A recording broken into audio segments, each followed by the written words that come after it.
ঠিক আছে, দিওয়ানে খাস মহল, ওইদিকে আছে রংমহল, আর এদিকে আছে দিওয়ানে আম। এই যে হুমায়ুনের সমাধি, চন্দ্র বসুর চেয়ার। এটা নতুন জব নিয়েছি, হুইল চেয়ার নিয়ে যাওয়ার। যাক, এক গাদা নেওয়া হয়ে গেল।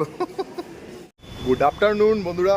এর আগের পার্টে দেখেছেন আমরা ঘুরেছি কুতুব মিনার, তারপর ইন্দিরা গান্ধী মিউজিয়াম, তারপর পার্লামেন্ট, সংসদ ভবন, আপনার প্রেসিডেন্ট ভবন, সব কিছু দেখিয়েছি। তারপর একে গোপালন ভবন, সেটাও দেখিয়েছি। তো সেখান থেকে ক্লোজ করেছিলাম ফার্স্ট পার্টটা। এখন করব সেকেন্ড পার্টটা স্টার্ট। এখন আমাদের ফার্স্ট ডেস্টিনেশন হচ্ছে সুপ্রিম কোর্ট। যদিও ভিতরে ঢুকবো না, সুপ্রিম কোর্টের সামনে দিয়ে যাব। তারপর যাব হুমায়ুন টম্ব। দিল্লির এই জ্যামকেই ভয়। অ্যাকচুয়ালি 4:30-র মধ্যে সব কমপ্লিট করে দেবে, সব বন্ধ হয়ে যাবে, কিন্তু এদিকে এই জ্যামের মধ্যেই সমস্যা। লালকেল্লা যেতেই হবে, লালকেল্লা না গেলে আজকে লালকেল্লা যেতেই হবে। বাংলা সাহিব গুরুদুয়ারা, কিন্তু গুরুদুয়ারায় এখন ঢোকার টাইম নেই, সময় অল্প। লেফট সাইড এই রাস্তায় সুপ্রিম কোর্ট। যে লেফট সাইড হচ্ছে সুপ্রিম কোর্ট, ওই যে সুপ্রিম কোর্টের মেইন বিল্ডিং, গোল মতন বিল্ডিংটা। এখান থেকে কাছেই ঢেকে যাচ্ছে ওই যে দূরের বিল্ডিংটা। আবার এখান থেকেও ডান দিকে সুপ্রিম কোর্টটা দেখা যাচ্ছে। এই যে ডান দিকে সুপ্রিম কোর্ট বিল্ডিং, ডান দিকে সুপ্রিম কোর্ট বিল্ডিং। আর এখানে হয়েছিল G20 বৈঠক। কোথায় জানো? আরো আগে, সামনে, সামনের লেফট সাইডে ভারত মণ্ডপম এই বিল্ডিংটার নাম। এখানে G20 বৈঠক হয়েছিল। G20 বৈঠক, এই যে G20 বৈঠক হয়েছিল এখানে, ভারত মণ্ডপম।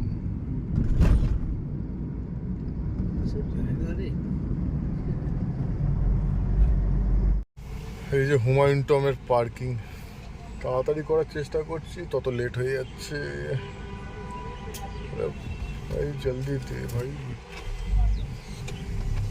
চলো দেখা যাক ভিতরে। বাবা মাকেও যাবে না, আমি একাই পা চালিয়ে তাড়াতাড়ি করে গিয়ে ঘুরে আসবো। এখানে আছে হুমায়ুন কি মাকবারা। আবার এখানে টিকিট কাটতে হবে মনে হচ্ছে, টিকিট কেটে ভিতরে যেতে হবে। এখান থেকে 40 টাকার টিকিট আর টোকেন কেটে ভিতরে ঢুকতে হচ্ছে। আর ফরেনারদের জন্য 600 টাকা। কারণ টিকিট কাটতে গিয়েই অনেকটা টাইম নষ্ট হয়ে গেল। আজকে রোদও দিয়েছে মারাত্মক। আর এখান থেকে হাঁটা রাস্তা অনেকটা, রোদের ফলে মাথা গরম হয়ে যাচ্ছে। ছাতা নিয়ে তাড়াহুড়োর জন্য প্রায় 3-4টে দরজা অতিক্রম করে ফেললাম। এখনো কত দূরে? ওহ, ওই যে দূরে মনে হচ্ছে এইটাই, এখানেই আছে। অ্যাকচুয়ালি হুমায়ুনের মকবরা তো দেখতেই হয়, কারণ হুমায়ুন ছিলেন মুঘল সাম্রাজ্যের সেকেন্ড সম্রাট, 2 নম্বর সম্রাট। প্রথমে মুঘল সাম্রাজ্য প্রতিষ্ঠা করেছিলেন বাবর, বাবরের ছেলে হচ্ছে হুমায়ুন, হুমায়ুন সেকেন্ড সম্রাট। এবং পরে হুমায়ুনের পর আকবর। তো আকবর ছিল হুমায়ুনের ছেলে, সুতরাং হুমায়ুনের মকবরা তো দেখতেই হবে, একটা আলাদা রকমের অনুভূতি। এসে গেছি গেটে, ভিতরে ঢোকা যাক কোন জায়গায় আছে, তারপর দেখা যাক। বিল্ডিংটা তো অনেক বড় বিল্ডিং, সামনে দেখা যাচ্ছে। এই যে সামনে দেখা যাচ্ছে হুমায়ুন টম্ব বা হুমায়ুন কা মকবরা। এই হুমায়ুন কা মকবরা বানিয়েছিলেন হচ্ছে হামিদা বেগম। হামিদা বেগম ছিলেন হুমায়ুনের স্ত্রী। হুমায়ুনের মৃত্যুর পর হামিদা বেগম এই হুমায়ুন কা মকবরা বানিয়েছিলেন। যদি আমি ভুল হই কোনো জায়গায়, ইতিহাসের কোনো জায়গায়, তো অবশ্যই আমাকে ইয়ে করে মানে একটুখানি বলে দেবেন, ধরিয়ে দেবেন, কারণ আমি হিস্ট্রি স্টুডেন্ট নই যদিও। এখান দিয়ে সিঁড়ি ভেঙে উপরে উঠতে হবে, আর অনেকটা খাড়াই সিঁড়ি আছে, বয়স্ক মানুষদের পক্ষে খুবই অসুবিধাজনক। এখানে আরও অনেকজনের কবর দেখা যাচ্ছে, কিন্তু আরও ভিতরে আছে, বিল্ডিংয়ের ভিতরে আছে। এগুলো কাদের সমাধি বা কবর বোঝা যাচ্ছে না। ভিতরে ঢোকা যাক, তারপর দেখছি। আর এইটুকু উঠতে পুরো হাঁপিয়ে গেছে। পুরো জায়গাটা, বিল্ডিংটা লাল বিল্ডিংটাই, তা নাহলে পুরো তাজমহল তাজমহল ফিলিংস আসছে। আর এই যে উপর থেকে দেখা যাচ্ছে গার্ডেনটা, বিশাল বড় গার্ডেন। এই যে বিশাল বড় গার্ডেন, এটা হচ্ছে পিছন দিক, মাকবাড়ার পিছন দিক অনেকটা বড়। কিন্তু ঢোকার গেটটা কোন দিকে? আমি তো পুরো 3 দিক ঘুরে ফেললাম, এখনো গেট পেলাম না। এই যে এতক্ষণ পর গেট পাওয়া গেছে মনে হচ্ছে, এই যে গেট। আমি উল্টো দিক দিয়ে ঘুরে পুরো চলে আসলাম, তারপর গেট রয়েছে এই দিকে। এই যে হুমায়ুনের সমাধি, মোগল সম্রাট, দ্বিতীয় মোগল সম্রাট, তিনি এখানে চিরঘুমে শায়িত আছেন। ভাবা যায়, যে গোটা ভারত শাসন করেছে একটা সময়, সেই মানুষটা আজকে এখানে ঘুমিয়ে আছে। সুতরাং এখান থেকে বোঝা যায়, তুমি যতই অহংকার করো, যতই দর্প থাক, যতই তোমার অধিপতি থাক, যত ধনসম্পত্তি থাক, তোমার মৃত্যুর পর এইভাবেই তোমার থাকতে হবে। তোমার আর কোনো মূল্য নেই, তুমি আর কিচ্ছু করতে পারবে না। যাক, ভালো লাগলো। গাড়ির ড্রাইভার বলছিল এখানে এমন কিছু নেই দেখার, এখানে না গেলেও চলবে। কিন্তু হুমায়ুনের মতো একজন মানুষের সমাধি যেখানে রয়েছে, সেখানে না আসা মানে কিছু বলার নেই, এখানে তো আসতেই হবে। ওহ, কিন্তু পুরো ঘেমে আমি পুরো ভিজে ভিজে গেছি, পুরো ঘেমে গেছি আমি। চলো এবার বেরোনো যাক, যতটা তাড়াতাড়ি সম্ভব গাড়ির কাছে যাওয়া যাক। কিন্তু এসেছিলাম কোন দিক দিয়ে সেটাই তো বুঝতে পারছি না। না, এই দিক দিয়ে এসেছিলাম। মানুষ বিভিন্ন জায়গা দিয়ে ঢুকছে, বুঝতে অসুবিধা হয়ে যাচ্ছে কোন দিক দিয়ে এসেছিলাম। আর এত তাড়াহুড়ো করার পিছনে একটাই কারণ, সেটা হচ্ছে লালকেল্লা। লালকেল্লা 4:30 বন্ধ হয়ে যাবে, আর অলরেডি 3টে বেজে গেছে। আর 1.5 ঘন্টা টাইম রয়েছে, এখান থেকে আধ ঘন্টা টাইম লাগবে লালকেল্লা যেতে। তারপরও আবার জামা মসজিদ আছে, জানি না জামা মসজিদ আজকে হবে কি হবে না, চেষ্টা তো করব। কিন্তু লালকেল্লাটা দেখার ইচ্ছা আছে। এর আগের বার এসে লালকেল্লা দেখতে পাইনি 15ই আগস্টের জন্য। সত্যিই ভালো লাগলো, অসাধারণ একটা জায়গা ঘুরলাম। আমাদের যে ড্রাইভার ছিল সে বলছিল এখানে আসার দরকার নেই, এর থেকে লোটাস টেম্পল যাওয়া ভালো। কিন্তু সত্যি কথা বলতে লোটাস টেম্পলের আগের বার গেছিলাম, লোটাস টেম্পল যত না ভালো লেগেছে, তার থেকে এবার এখানে এসে অনেক বেশি ভালো লেগেছে। কিন্তু সবথেকে বড় সমস্যা হচ্ছে বৃষ্টি আরম্ভ হয়ে গেছে, ভিজে যাবো মনে হচ্ছে গাড়ির কাছ পর্যন্ত যেতে যেতে। কোন বৃষ্টি আরম্ভ হয়ে গেছে, পুরো ওখান থেকে তো দৌড়ে দৌড়ে এসে গাড়িতে চাপলাম, হাঁপিয়ে গেছি। একদিকে হাঁপিয়ে গেছি আর একদিক দিয়ে ঘেমে গেছি। ও, ভিজেছি, ঘেমেছি, হাঁপিয়ে গেছি, সব একসঙ্গে হয়ে গেছে। তখন গেলাম তখন কি রোদ, রে বাপ রে বাপ, যেন মনে হচ্ছিল গা পুড়ে যাবে। আর এখন আসতে দিচ্ছে না, পুরো দৌড়ে দৌড়ে এসেছি, হাঁপিয়েছি, ঘেমেছি, ভিজেছি। না, অদ্ভুত ওয়েদার ভাই, অদ্ভুত ওয়েদার। আন্ডারগ্রাউন্ডে ঢুকে যাচ্ছি। আর এখানকার আন্ডারগ্রাউন্ডগুলো কিন্তু ব্যাপক। আর এখানকার আন্ডারগ্রাউন্ডে এমন সুন্দর পাম্পিং সিস্টেম বসানো আছে যে বৃষ্টি পড়লে এখানে জল জমার কোনো ব্যাপার নেই, পাম্পের মাধ্যমে পুরো জল বার করে দেওয়া হবে। আর কলকাতায় একটা দুটো আন্ডারগ্রাউন্ড আছে, এত জল জমে যে সেখান দিয়ে বৃষ্টির সময় যেতে ভয় লাগে। কিন্তু কত সুন্দর আন্ডারগ্রাউন্ড, যেমনভাবে এয়ার সার্কুলেট করা হচ্ছে, তেমনভাবে ওয়াটার ম্যানেজমেন্ট সিস্টেম আছে, একদম দুর্দান্ত ব্যবস্থা। তার সঙ্গে দেওয়ালে এত সুন্দর কারুকার্য করা রয়েছে, এত সুন্দর, দারুণ লাগছে, দারুণ, ব্যাপক, জাস্ট অসাম। এখানে পার্কিংয়ে ঢুকে গেল, আর আমরা এদিক দিয়ে রেড ফোর্টে ঢুকবো। এখানে লেখা আছে মিউজিয়াম আর মনুমেন্ট একসঙ্গে 80 টাকা, আর ক্রেডিট কার্ড বা ডেবিট কার্ডে নিলে 56 টাকা। এখানে credit card debit card facility নেই, 80 টাকা করেই নিতে হলো। চলো, মা দেখতে পারবে কিনা জানি না, কিন্তু নিয়ে তো নিলাম। ই রিক্সা নিয়ে নিয়েছি, কেমন লাগছে ই রিক্সায় চেপে? এই যে লালকেল্লার পাশ দিয়ে যাচ্ছি ই রিক্সায় চেপে। মায়ের জন্য হুইল চেয়ার নিয়ে নিয়েছি, হুইল চেয়ার নিয়ে ভিতরে ঘুরছি। আপনারা যদি চান হুইল চেয়ার এখান থেকে পেয়ে যাবেন, যারা হাঁটতে পারে না তাদের জন্য। ও, এখানে সত্যি অসাধারণ জায়গা, এখানে একটা ছবি তো তুলতেই হবে। এই যে রেড ফোর্টের ভিতরে মার্কেট মতন হয়ে রয়েছে, কিন্তু আগে মিউজিয়ামটা থেকে ঘুরে আসি, তারপর দেখবো, বেরোনোর সময় দেখবো এইসব জায়গাগুলো। আগে ভিতরটা থেকে ঘুরে আসি। লালকেল্লার ভিতরের মিউজিয়াম, এই ভিতর দিয়ে এখন ঘুরতে হবে। আর মাকে তো হুইল চেয়ারে নিয়ে এসেছি, কিন্তু একটা সমস্যা হয়ে গেছে, দুটো হাতে না ধরলে হুইল চেয়ার বেঁকে যাচ্ছে। এই যে তরোয়াল, বহু পুরনো, ইংরেজ আমলের পেশওয়া তরোয়াল। এখানে তীর ধনুক রয়েছে, এটা কি রয়েছে? Bahadur Shah powered horn.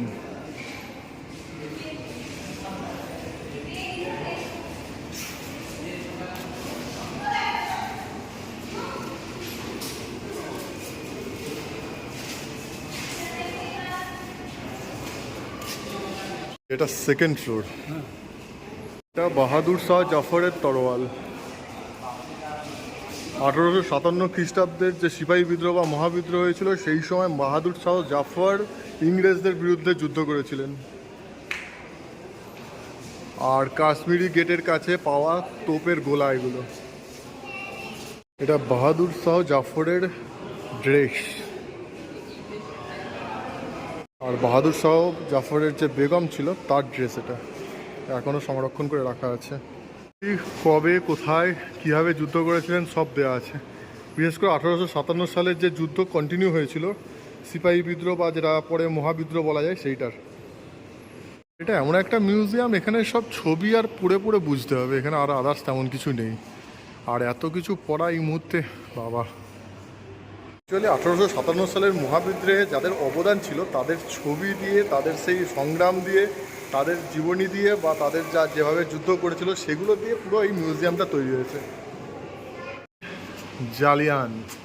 জালিয়ানওয়ালাবাগের হত্যাকাণ্ডের সেই স্মৃতির উদ্দেশ্যে এই মিউজিয়ামটা তৈরি করা হয়েছে।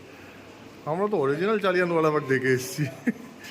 এই জালিয়ানওয়ালাবাগের স্মৃতি নিয়ে এই মিউজিয়ামটা তৈরি, বুঝেছো? এটা জালিয়ানওয়ালাবাগে এরকম ধরনের একটা স্তম্ভ আছে, শহীদ স্তম্ভ। নর্মাল প্রদর্শনী স্থান, এখানেও সেই ওই ছবি বা এইসব লেখা এইসব আছে হিস্ট্রি। আদার্স কিছু সংগ্রহ করে রাখা নেই, বেশি কিছু, অল্প কিছু আছে। ওখানে যেমন দেখলাম বাহাদুর শাহ জাফরের ছিল, এখানে সেরকম সংগ্রহ করে রাখা জিনিসের পরিমাণ কম, ম্যাক্সিমাম হচ্ছে ছবি আর লেখা।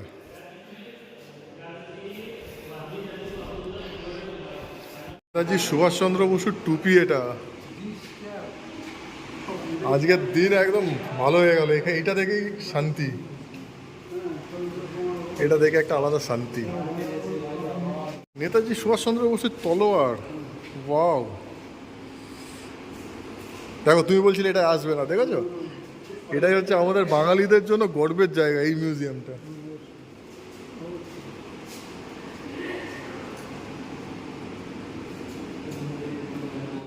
আজাদিন ফৌজ আর ইন্ডিয়ান ন্যাশনাল আর্মির পদক, মেডেল। আর সেই সময়ের 100 রুপিস 10 সেন্ট জাপানিজ কারেন্সি। আইএনের শোল্ডার ব্যাচ। সুভাষচন্দ্র বসুর চেয়ার এটা। ও, এই চেয়ারে নেতাজি সুভাষচন্দ্র বসু বসে থাকতেন। নেতাজির পিতা মাতা। আর এটা হচ্ছে পুরো বোস ফ্যামিলি। এই যে লেফটেন্যান্ট আশা সাহায়ের ঝাঁসি রেজিমেন্টের ইন্ডিয়ান ন্যাশনাল আর্মির ক্যাপ। ক্যাপ্টেন লক্ষ্মী স্বামীনাথন, ঝাঁসি রেজিমেন্ট, আইএনএ।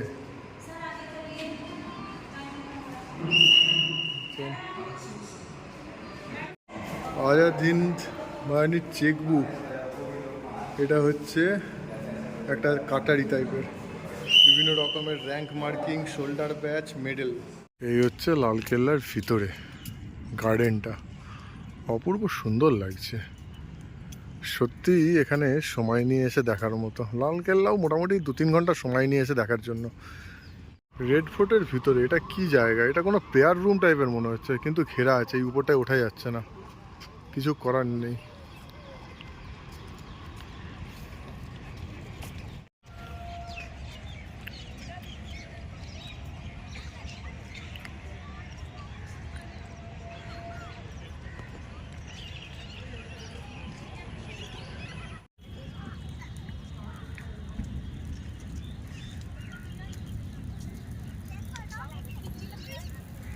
নতুন জব নিয়েছি, হুইল চেয়ার নিয়ে যাওয়ার।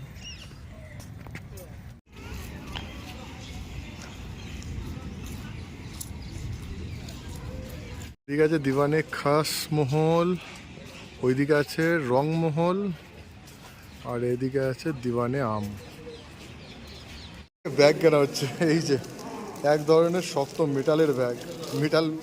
আর এটা বড়ও নেওয়া হয়েছে, ছোটও নেওয়া হচ্ছে, সব রকম সাইজে নেওয়া হচ্ছে। এক গাদা নেওয়া হচ্ছে সবাইকে দেওয়ার জন্য। আর ইয়ে বলা হ্যাঁ দিচ্ছে, ভালো না? এই যে যাক এক গাদা নেওয়া হয়ে গেল। সেখান থেকে প্লাস্টিক দিয়ে দো পেলে। লাল কেল্লায় যা বৃষ্টি হলো পুরো ভাসিয়ে দিয়েছে, এই যে সব ভাসিয়ে দিয়েছে। আর জুতো টুতো সব ভিজে একাকার কাণ্ড। এখনো হালকা বৃষ্টি পড়ছে, মারাত্মক বৃষ্টি হলো। আর এমনভাবে বৃষ্টি হলো যে মোবাইলে চার্জও ছিল না যে বৃষ্টি তুলবো। তো যাই হোক, এখন এখান থেকে কোনো রকমে বেরোনো যাক। পুরো যাতা অবস্থা। ইন্ডিয়া গেটে গিয়েও যদি বৃষ্টি পড়ে তাহলেই গন্ডগোল। ভেবেছিলাম ইন্ডিয়া গেটে সন্ধ্যের টাইমটা সুন্দরভাবে এনজয় করব, কিন্তু এই রকম ধরনের যদি বৃষ্টি পড়ে, লালকিলা থেকে গাড়ি পর্যন্ত, মানে পার্কিংয়ে ছিল গাড়ি পর্যন্ত আসতেও বৃষ্টিতে এত ভিজে গেছে যে বাবা মার মোটামুটি জামা কাপড় ভিজে গেছে। আমারও ভিজেছে, আমারও জুতো ভিজে গেছে, জামা কাপড়। তবে আমার অতটা ফ্যাক্টর না, কিন্তু ওদের গায়ে এই জল শুকোলে ওদের ঠান্ডা লেগে যেতে পারে, শরীর খারাপ করে যেতে পারে। তো রিস্ক নিতে পারছি না। ইন্ডিয়া গেটে গিয়ে যে টাইম পাস করব ভেবেছিলাম সুন্দরভাবে, সেটার হচ্ছে না। কি আর করা যাবে। তো ঠিক আছে, ইন্ডিয়া গেটের সামনে দিয়ে ঘুরে এবার সোজা হোটেলে চলে যাব। এই যে নিচে দিয়ে যাচ্ছে, সাবওয়ে দিয়ে যাচ্ছে, কিন্তু এক ফোঁটাও জল নেই, এক ফোঁটা জল যাবেনি। এদিকে লালকিলার পার্কিংয়ে আমার জুতো ভিজে গেল। এই যে আমার জুতো পুরো ভিজে একদম যাতা অবস্থা হয়ে গেল। ফালতু। ওই যে দূরে দেখা যাচ্ছে ইন্ডিয়া গেট। আজকেও সেই দূর থেকেই ইন্ডিয়া গেটকে দেখতে হচ্ছে। থাক, যদি সম্ভব হয় পরে দেখা যাবে। কালকের দিনটা আছি, কালকে যদি সম্ভব হয় টাইম পাই তাহলে কালকে একবার আসবো। এই রাত্রিবেলায় এখন প্রেসিডেন্ট ভবন, তারপর সংসদ ভবন সব পাশাপাশি দেখা যাচ্ছে। ওফ কি সুন্দর লাগছে। যা গার্ড হয়ে গেল, আর কিছু করার নেই, গার্ড হয়ে গেছে।